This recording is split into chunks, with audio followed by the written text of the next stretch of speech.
Tonight, the Shelby County coroner is identifying a 17-year-old girl killed in a shooting. And now 2 people, including a juvenile, are in custody, all in connection with the death of Adelina Perez. Ashton Hackman was in Shelbyville today, where he talked with neighbors. And they tell me this street is normally quiet. Monday night, those neighbors tell me they didn't hear anything, but did see and hear when police and first responders arrived. Police say this all unfolded inside this home on West Washington Street. Officers were called to a reported shooting, and inside the home, they say they found a 17-year-old girl who had been shot.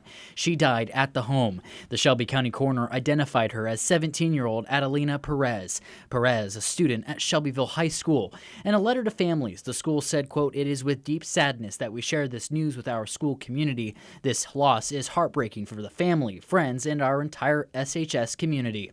Police arrested an 18-year-old man for reckless homicide. He was booked into the Shelby County Jail, where he waits for official criminal charges. Police say a juvenile was also detained and taken to juvenile detention. The Shelby County prosecutor tells me formal charges are not expected today. Investigators are still working to determine exactly what led up to the shooting and say the case remains under active investigation. In Shelbyville, Ashton Hackman, 13 News.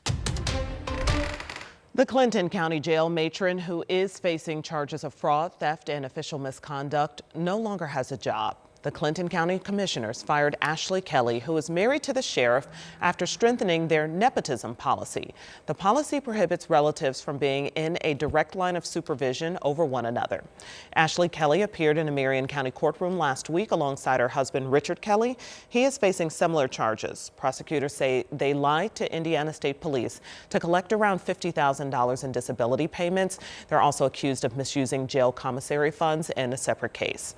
The commissioners issued a statement following the firing, saying in part, quote, "We've given Sheriff Kelly multiple opportunities to do what is right in his department, and he has chosen to ignore that. We have asked for the Kellys' resignation twice and have not received them. Considering the most recent felony charges, this is a workplace safety issue." Tonight, we're hearing new details about alleged negligence by a school bus driver and a bus monitor on a special needs school bus in Jennings County. A lawsuit claims surveillance video from the bus shows a 7-year-old nonverbal boy with autism physically and sexually assaulted by a teen 14 times over 6 weeks.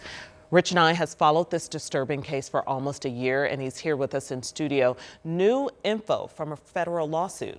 And also talking to the lawyer for the victim's family. That lawsuit is against the Jennings County School Corporation, the bus driver, and the bus monitor. The lawsuit was filed April 2nd, the day after a jury found Landon Doty guilty of rape and other charges. Doty was 15 at the time of the attacks that happened between February and April last year on a special needs bus in Jennings County. Doty did not have special needs, but he was put on that bus because of behavior problems. He was assigned to sit with the 7-year-old at the back of the bus and keep the younger boy in his seat. Instead, the lawsuit claims that video clearly shows Doty physically and sexually assaulting the boy in various ways, while the bus driver and bus monitor neglected supervision. At times he tried to stand up to gain the attention, get away from his attacker, and it's at several of those occasions that he was basically yelled at by the monitor or the driver to sit down. That's where they should have come back. I mean, he can't talk. Why don't they walk back there, see what's going on?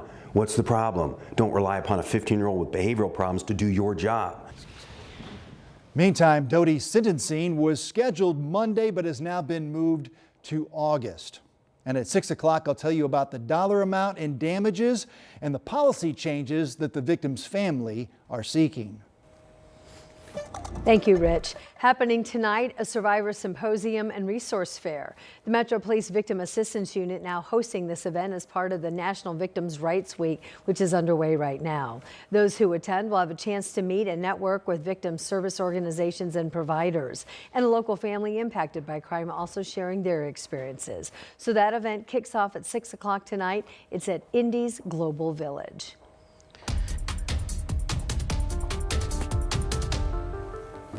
At the State House, Governor Braun is responding to a state lawmaker's call for him to suspend the excise tax in addition to the sales tax on gas. State Representative Greg Porter says an analysis of state laws shows the governor can make the decision on his own without calling lawmakers back to decide. And Representative Porter says suspending the excise tax in addition to the sales tax would save Hoosiers a little more than 50 cents a gallon. So here's what the governor had to say. I'll take all that input and appreciate his concern about affordability. It is the top issue. I'll look first to see what I'm going to do in the next couple of weeks in terms of extending this.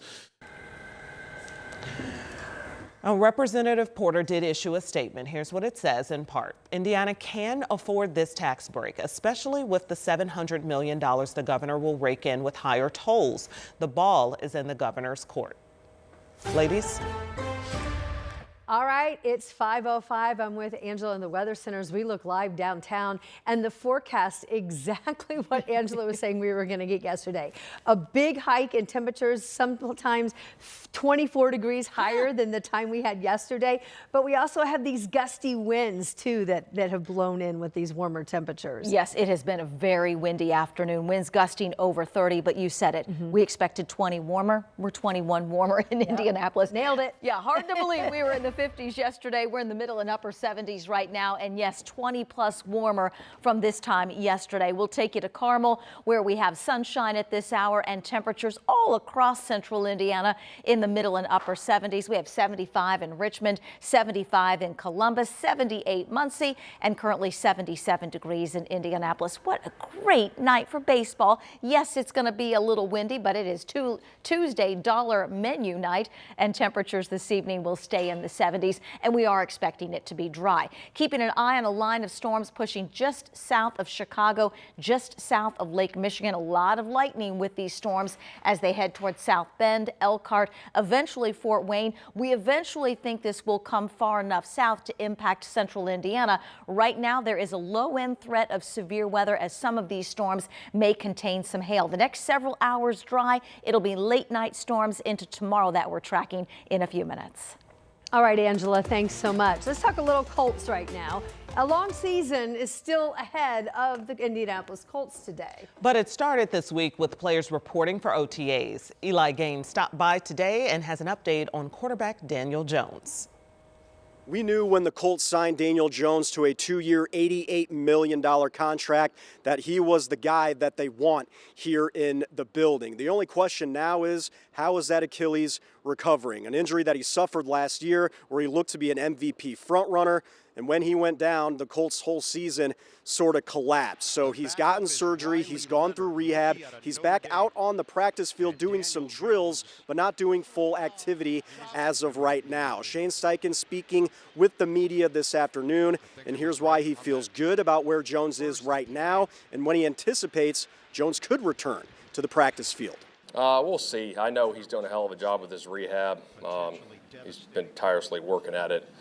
He's been in here every day, 8 to 3 o'clock. I know he's trying to hit certain landmarks, and he's on a good path with that. He's dropping back, he's throwing, so he's in a good spot. So we'll see how the OTAs go, but anticipate him, being ready for training camp. Steichen also mentioned that Jones had the same surgeon as Jason Tatum, who of course is the superstar for the Boston Celtics, and he was back 9 months post-op and doing things right now with the team in the NBA playoffs. So Jones, 4.5 months post-op right now, 4.5 months from now, will be around the beginning of the season. I'll let your minds wander as we continue to count down those days and months leading up to the new year. For now, covering the Colts on West 56th, I'm Eli Gain for 13 Sports.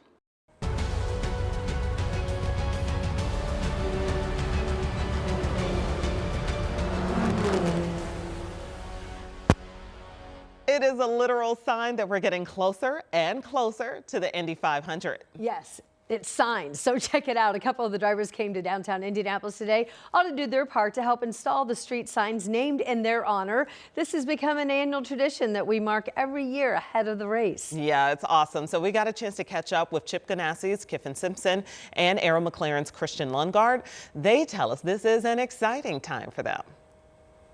The last couple of weeks leading up to May is you start kind of feeling a shift in atmosphere from the people you meet in the supermarket. You know, everybody's is ready for the month of May.